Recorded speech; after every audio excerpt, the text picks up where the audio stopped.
शेतकऱ्यांनी फक्त शेती ही म्हणजे पारंपरिक पद्धतीने न करता त्यांनी आता व्यवसाय म्हणून शेती करणं गरजेचं आहे। शेतकऱ्यांनी देखील नफा तोट्याचा विचार केला पाहिजे।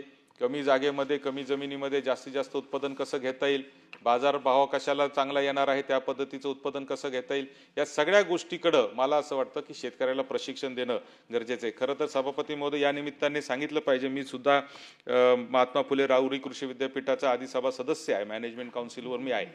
परंतु हे विद्यापीठ जे आहेत ह्या विद्यापीठांमध्ये अपूर्ण स्टाफ आहे, विद्यापीठांमध्ये प्राध्यापक नाही, विद्यापीठांमध्ये कर्मचारी नाही आणि त्याच्यामुळे मागच्या 25-30 वर्षापूर्वी या विद्यापीठांच्या माध्यमातून संशोधन होऊन ते ज्या पद्धतीने शेतकऱ्याच्या शेतीपर्यंत पोहोचत होते, बांधापर्यंत पोहोचत होते, आज ते संशोधन देखील कमी झालेले आहेत आणि ते शेतीच्या बांधापर्यंत पोहोचत नाही ही वस्तुस्थिती आहे।